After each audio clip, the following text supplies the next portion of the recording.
What is that? Oh my God! What is that? You are about to watch 5 TikTok users who somehow have access to information or who somehow examined Nolan Wells' phone and leaked out shocking details. The title of this video is Leaked Evidence from Nolan Wells. Phone just threw this case upside down.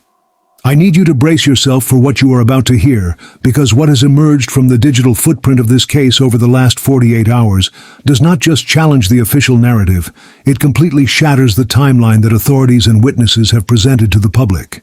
We are looking at verified server protocols, isolated audio frequencies from a recorded emergency call, social media posts published days before medical examiners made their findings public, and physical boat discrepancies that suggest an intentional shell game was played on the water. Welcome back to Crime Scene Witness, the space where we pull back the curtain on the darkest human motives, dismantle calculated cover-ups, and expose the truth behind high-profile crimes.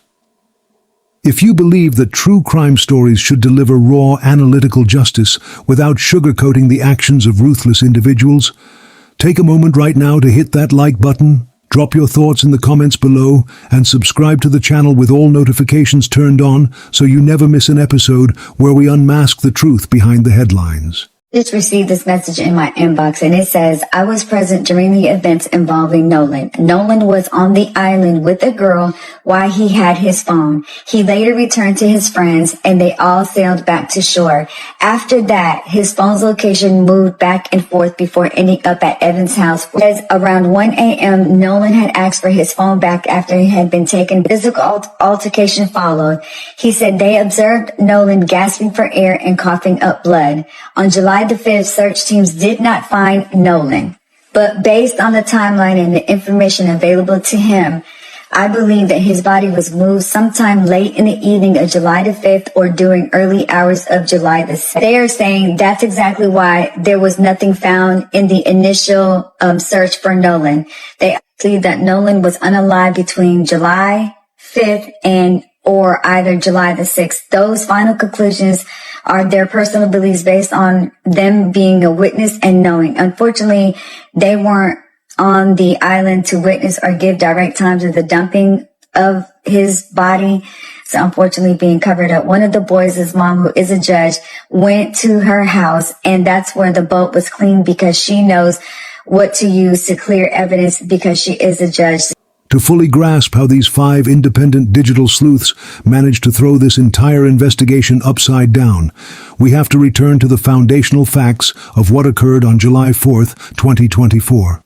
18-year-old Nolan Wells was a healthy, athletic young man from Mississippi who spent the evening before his death at home, cooking dinner for his family. On the morning of the 4th of July, Nolan departed for Horn Island, a remote barrier island sitting off the coast of Mississippi, joining a group of peers aboard a private vessel for a holiday gathering. What was supposed to be a celebratory day on the water quickly turned into a nightmare when Nolan failed to return home that evening. 2 days later, on July 6, 2024, a United States park ranger patrolling the shoreline discovered Nolan's lifeless body washed ashore near the northwest tip of Horn Island. Back to the beginning. And once I did, I realized we have missed something huge, y'all. And yes, I have already tried making a video about this, so let's try it again. Alright, so according to one of the original MDMR reports, Captain William Freeman called the Master Sergeant and told them to locate and interview a female subject. And that's how we get to this girl, Lainey. Now, this has always bothered me because I'm like, why is Lainey's name in this report? Why was she brought up at all? Especially since, according to Lainey, she hadn't seen Nolan in over a year and was on a completely different island. So it never made sense to me. And then it effing hit me. So according to this report, on July 5th at 9 a.m., assistance was requested from Captain Freeman as part of the drone search. Freeman was transported to Horn Island, and at approximately 10 a.m. he tried 3 failed launches. It ended up being a software error, and he was unable to fix it in the field. So then at 10:30, Freeman requests that Smith come out and assist with drone duty. Freeman and another officer went and picked up Smith and transported him to Horn Island. But by 12:40, the first drone finally takes flight. Now, wait a minute. If Freeman was out on Horn Island trying to do this drone launch, had to call in assistance, go and get that person, bring them back to Horn Island, then when the F did he get this information about Lainey? Oh, wait, I have an idea. Who was looking for Nolan? Who was on the boat? Was it multiple boats? Multiple boats. Okay, can you explain that? Who was out of this group? Who was on what boat? Or who was on a boat or not going out looking for Nolan? So, me, Wyatt, and Triton got in the boat. We got in the Palm Beach that morning, the morning after, and to the islands, and we were met by DMR. There was seven DMR boats already out there, DMR and park rangers. We talked to them, we gave them all of our information. They personally asked if any of us were on the boat with him that day. We told them yes. They just said, all right, well, I mean, we got the area scoped out. And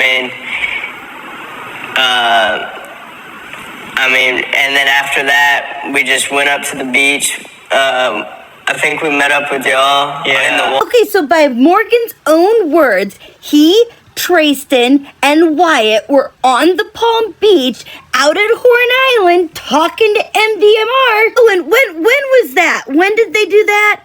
From 9:45 to 11:50, 12 o'clock era, about lunchtime.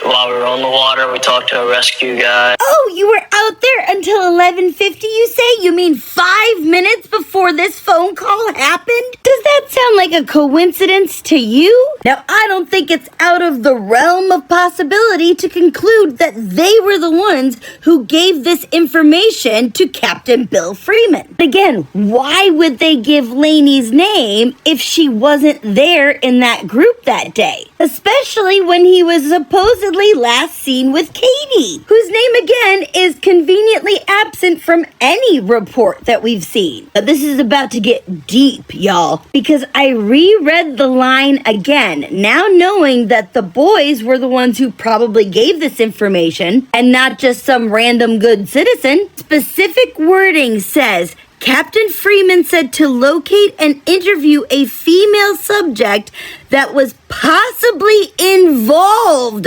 with the missing person on Horn Island. Possibly involved?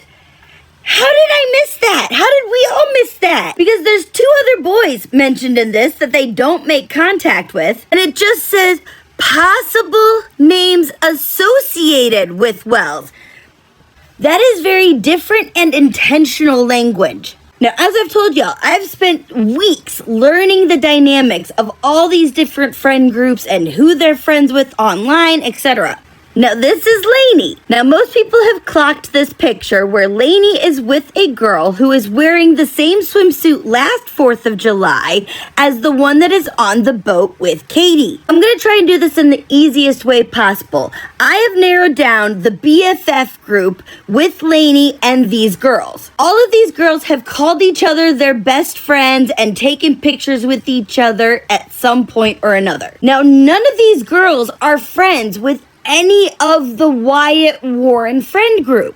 All of them are friends with Triton and Triton's sister. Triton's sister has best friend picture relationships with all of these girls. It's very clear that this is a core group of friends. There's group pictures with them, they've lived together, etc. Now, Kendall is the one in the blue and red bikini in this picture. But I found another picture of Bailey and Maggie here from last 4th of July wearing the exact same red and blue swimsuit that Kendall was wearing. So it's pretty safe to say that these girls coordinated all wearing the same bathing suit. Also found this picture of Lainey from 2 4th of Julys ago wearing this bathing suit.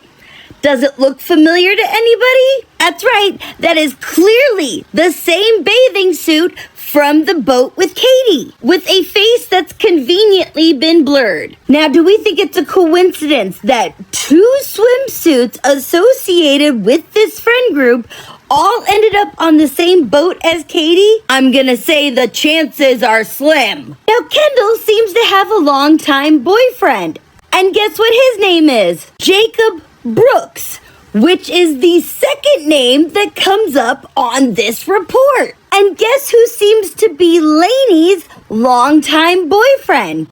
Drew Johnson, the other name on this report. Now, Drew, unlike all of these people over here, Drew is friends with the Warren Wyatt friend group. Also the only one out of this entire group that is Facebook friends with Nolan. If this was the boys telling this information to the captain, why were they saying that their buddy's girlfriend was possibly involved with Nolan? And why would Triton be snitching on his sister's friends like this?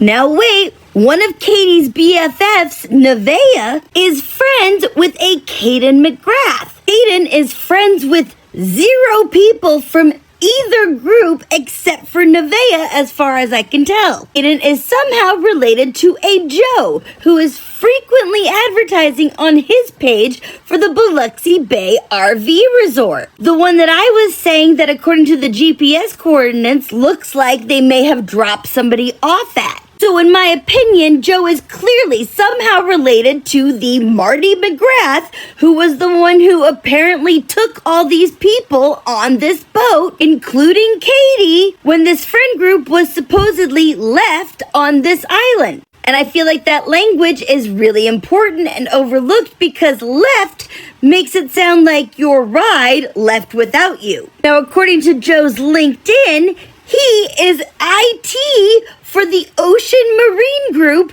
which is owned by Jerry Atkerson. Aiden is also the only person I can find who is friends with Captain Chris Seth Ward, the son of Chris Ward, who was called by Jerry to cancel the SeaTow allegedly on his private line before the SeaTow call was even finished. I also found a very weak connection through social media between Lainey and a girl who is in the same sorority as the girl who threw the party, Ava, allegedly threw the party. So what if Triton's slick comment wasn't about Katie at all? Because I don't know about you guys, but we have seen absolutely 0 proof that Katie was actually out there with them. They have kept the story hyper-focused on Katie, and no other girls' names have really gotten out. What if Katie has been the red herring this whole time? I don't know. I'm still trying to piece through. I'm still trying to figure it out because there's clearly a chunk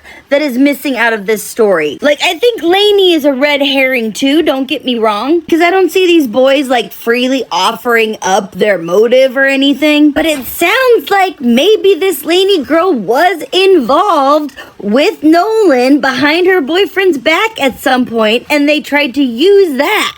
The initial narrative offered by the individuals who accompanied Nolan to the island suggested a tragic accident. They claimed that their vessel began taking on water, forcing them to evacuate the area rapidly, and that Nolan had allegedly chosen to remain behind on the island voluntarily to catch a ride back to the mainland with another group. But almost immediately, Nolan's family noticed massive, irreconcilable gaps in that story.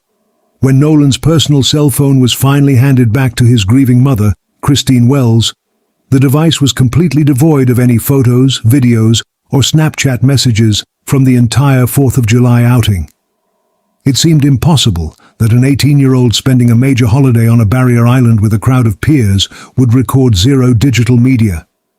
This initial red flag set off a wave of independent forensic scrutiny that has now culminated in 5 massive online revelations.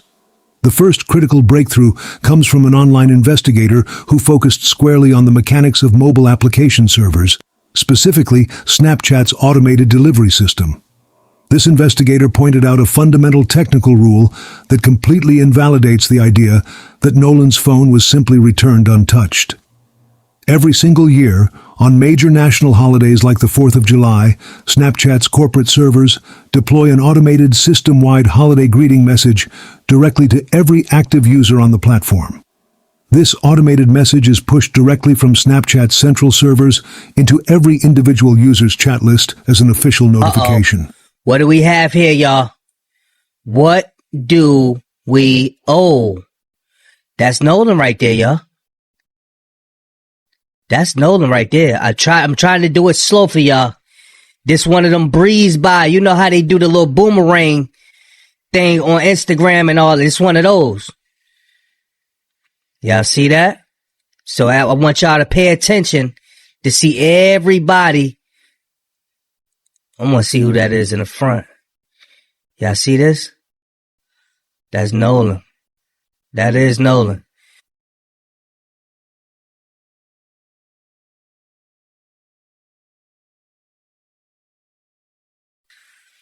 I'm trying to see who it. So you got all these damn people ain't saying nothing. This is wild. 1, 2, 3. There's somebody right here in the cut. There's somebody right here. Somebody right here. 1, 2, 3, 4. And there's somebody at the front of a driver. 5, 6, 7. Justice for Nolan, man. Let's get it, y'all.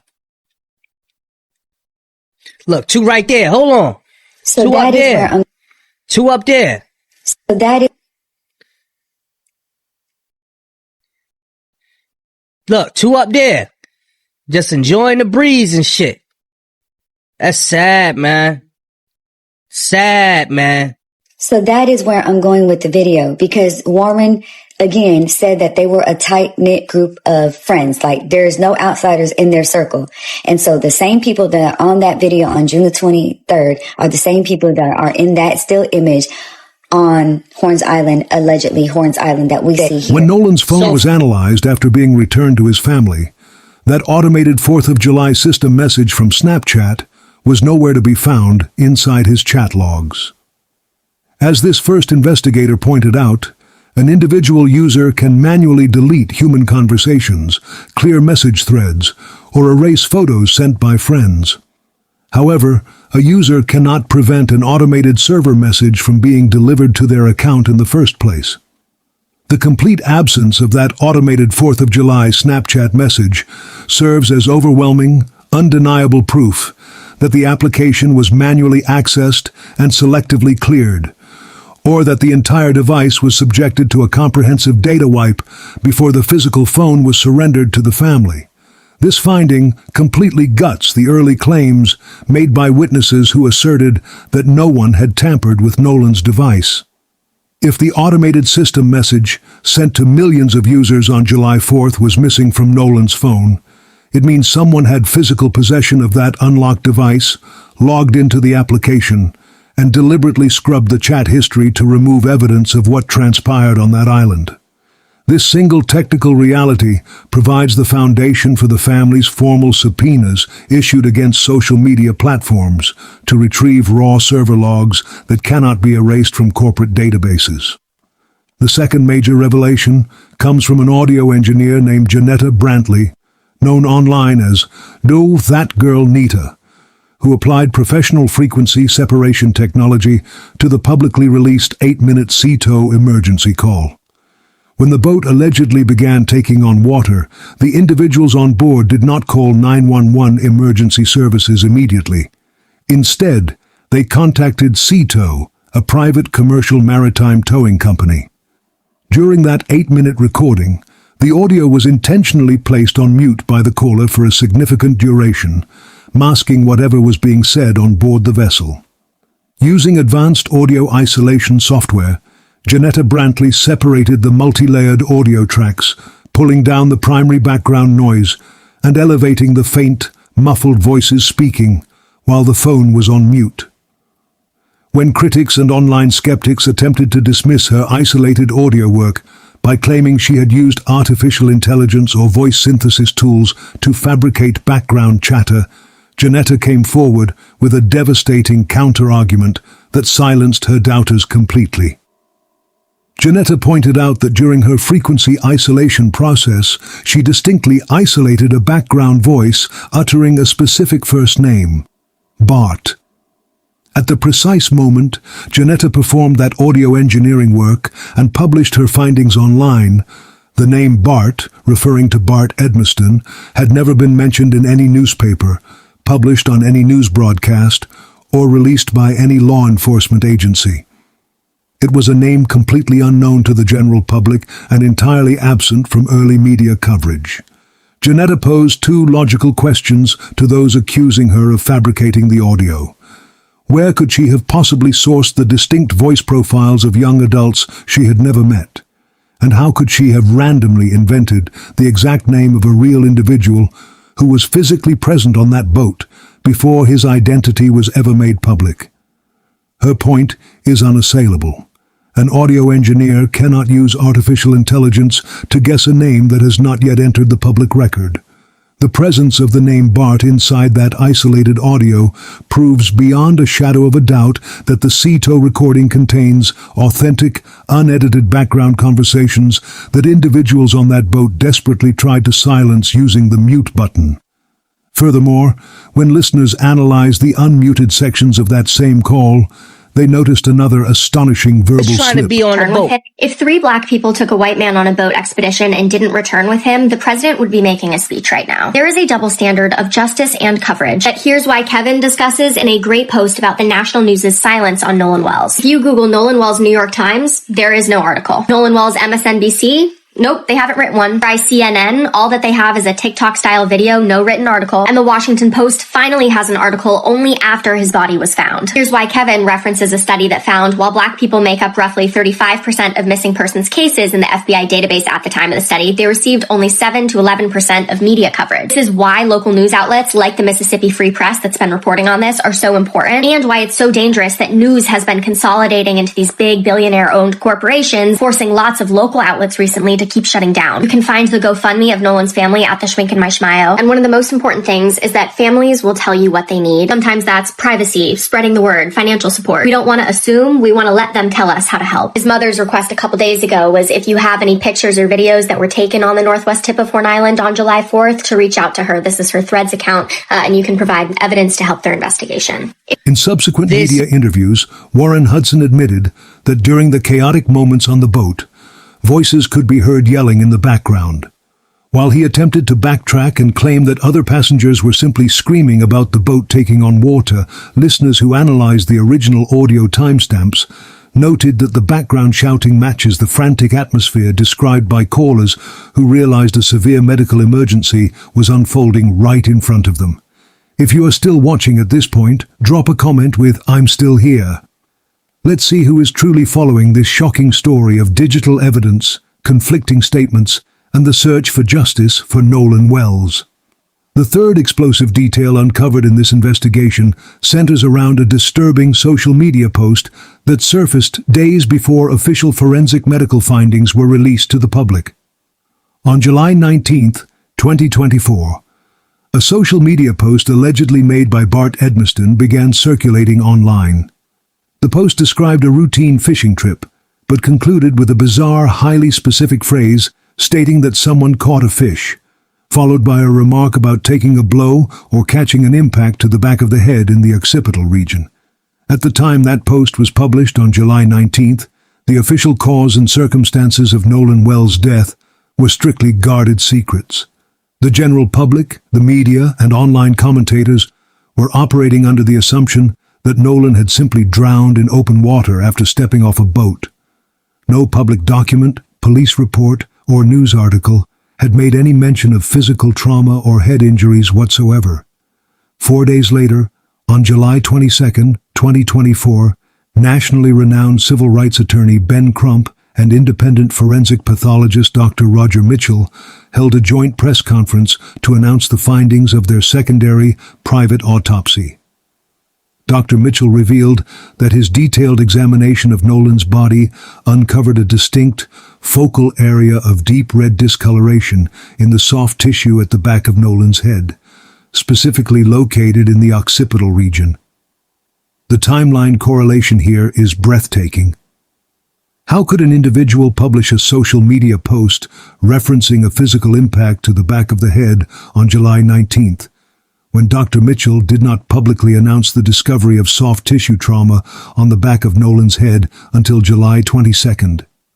This 4-day gap suggests that individuals within that social circle possessed precise, intimate knowledge regarding physical trauma inflicted on Nolan before that information was ever verified by independent medical experts. This social media post represents a critical piece of circumstantial evidence that digital forensic investigators are actively working to preserve and authenticate through platform server metadata. The fourth major inconsistency brought to light by online researchers involves what can only be described as a maritime shell game regarding the physical identities of the boats involved that day.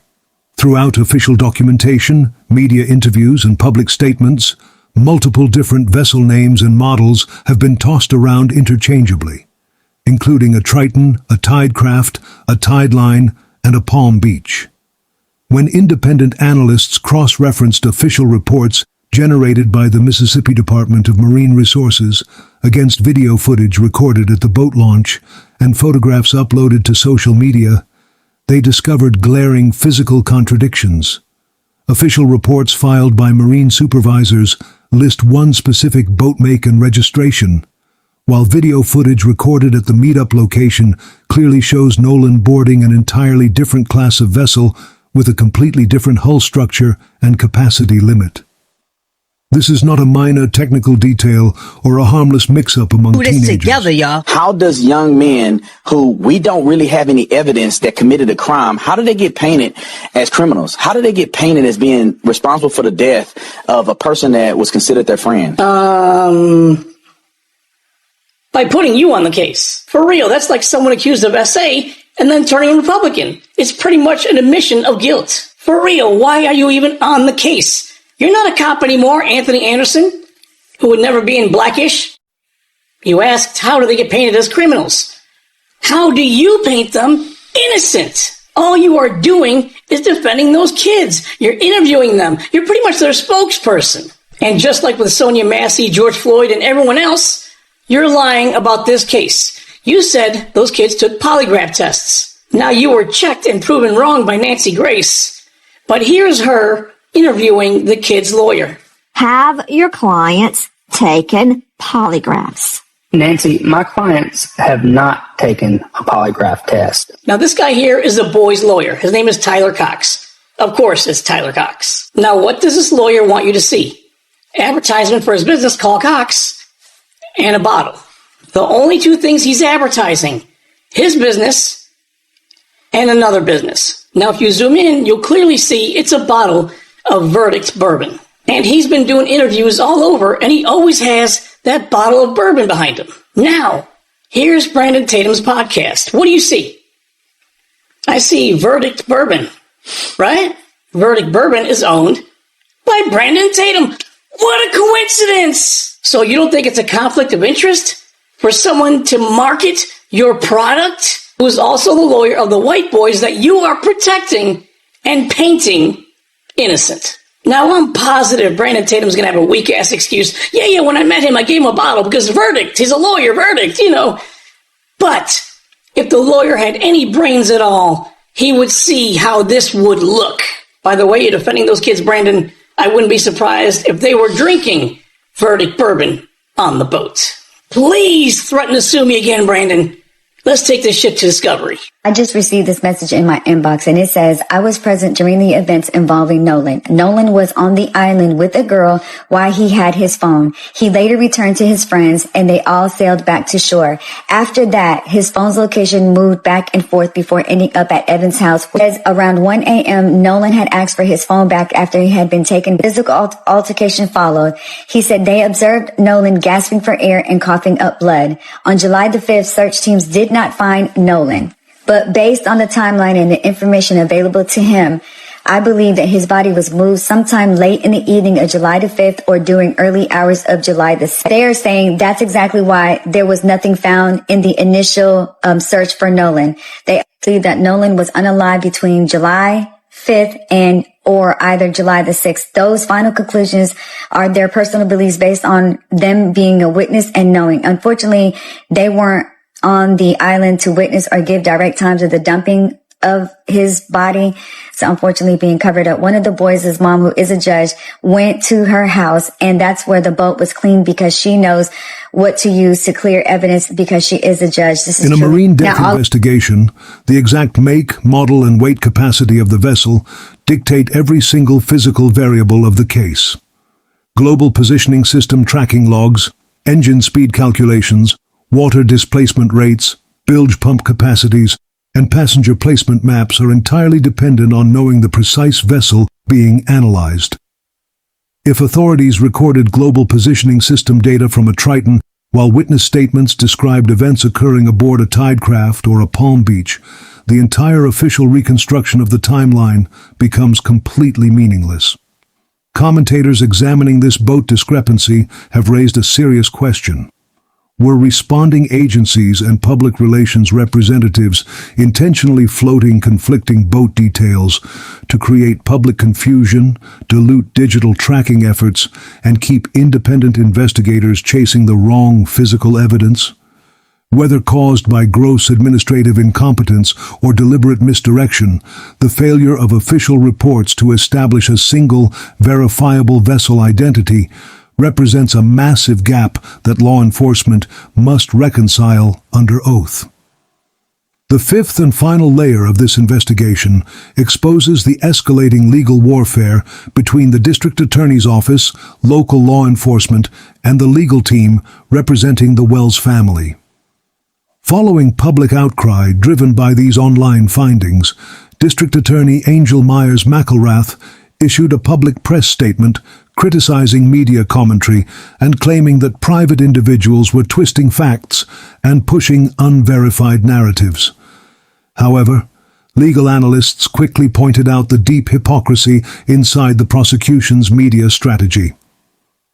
The district attorney remained completely silent when private defense attorneys representing the young adults on the boat appeared on national news programs to assert that Nolan's family was failing to cooperate with law enforcement.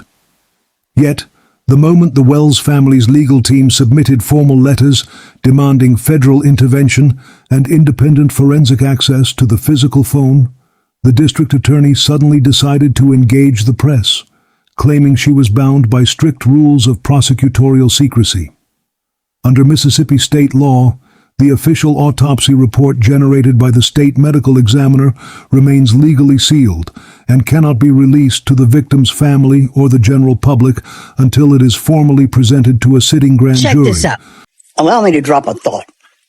Black parents must come to realize that they may be part of the problem when their kids lose sight of their own cultural heritage and race.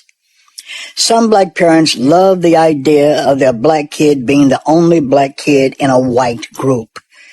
They somehow believe that it's progress and indications of great success when they can claim mostly white friends. There is an inherent danger when our kids grow up with this illusion of inclusion. Now take, for instance, the Nolan Wells case. It should be a warning shot to all black parents. Stop patting yourself on the back just because you've escaped your own people. At some point, you will realize that all you might have one day are your own people. We have been taught and programmed to not think well of our own race. Therefore, we associate everything good with being white. Now, without any chastisement of the Wells parents, I truly believe that they will search their own souls and parenting styles in regard to their tragic loss. Isolation is isolation. We could not afford to allow our children to isolate themselves in groups that lack other members of their own race. Example. So the part I want to expound on is when our people get money or whatever, and we feel like we got to disassociate ourselves from our own people. I don't think Nolan Wells' parents did that. I believe Nolan Wells was happy when he was around his own people, like when we see in the TikTok videos. We don't see any TikTok videos of Nolan Wells dancing, doing TikToks, happy and smiling when he's with those white boys. I don't see it, but I don't believe that Miss Christine Wansley and Elmore left the black community just to be around the white community. I feel as though Nolan was associating himself with people that will not accept him. They would never accept him. And I think it would have been best that he stayed around his people. We got a governor who comes out immediately during a murder investigation and says, we see no foul play. Some people thought that was suspicious, but it turns out that the governor is actually friends with one of the persons who is suspected of being involved, parents. What does a personal connection, or when does a personal connection become a legal conflict in your opinion? Right here, right now, we have all the makings of a cover-up. Boom. Now you know what? Now, we are making progress because I stood there the whole time and I said, this is what it is. But you were reluctant to say that. You were extremely reluctant to say that. And I'm going to tell you, man, for you to come around and hear that evidence to see how things are stacking up, for you to actually change your position, most people will not change their position. They'll stand on that hill. They don't give a damn what evidence is presented. They're going to stand on that hill. For you to hear this new findings and to be able to say, they're in trouble, it says a lot about your character. Thank you. I've always tried to call balls and strikes, right? I've always tried to be objective from a legal standpoint. I always say that again and again, right? This is a problem. This is a problem out the gate. You are on the money. Okay. The fact of the matter is too many politicians, too many elected officials are tied way too close to too many potential, if not outright, suspects. That's what you have here. That's as clear as day. Now, what that means, people are going to have different opinions, but the conflict is glaring. This is problematic on a lot of levels for the state, for the county, for these individuals, and the longer they stay voluntarily tied to this investigation, the worse it is for them, because they are held to a greater public scrutiny. They're held to higher burdens that we can really dive into their pasts. While this legal mandate explains why the state autopsy remains hidden, it does not explain why local authorities have delayed presenting the physical evidence to a grand jury for over 7 weeks. Meanwhile, the involvement of the Federal Bureau of Investigation has fundamentally altered the trajectory of the case.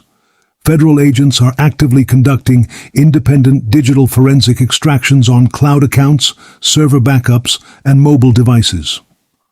Furthermore, the Jackson County Sheriff's Office has interviewed over 60 individual witnesses, an extraordinary number for an incident initially framed as a simple drowning, and has issued a formal public request asking anyone who was near the northwest tip of Horn Island on July 4th to submit visual media depicting alleged physical altercations. When a sheriff's office explicitly uses the word altercations in a public evidence solicitation, it signals that law enforcement is no longer viewing this case through the lens of an accidental death. They are investigating a physical confrontation on that island that was systematically obscured through erased phone data, altered photographs, muted emergency calls, and contradictory boat statements. The evidence leaked from Nolan Wells' phone, combined with isolated audio files and timeline anomalies, has thrown this case wide open. An 18-year-old young man went to an island with a group of peers and never came home alive. His phone was returned, wiped of data. Emergency calls were placed on mute. Social media posts leaked details of head trauma before autopsies were published, and official reports cannot even agree on which boat left the dock. The Wells family, backed by federal investigators and a relentless community, continues to demand complete transparency. The grand jury is convening, The social media subpoenas are active, and the digital footprints left behind on corporate servers are finally bringing the truth to light. Thank you so much for watching this complete episode of Crime Scene Witness. If this analytical breakdown of the missing Snapchat messages, isolated audio calls, and pre-autopsy social media leaks brought you complete clarity, please take a second right now to hit that like button, share this video on your social media, and subscribe to the channel for more raw, unfiltered true crime investigations. What are your thoughts on the erased phone data and the isolated audio calling out the name Bart? Let me know your thoughts in the comments below, and write justice for Nolan Wells to keep this story alive. I will see you in the next case.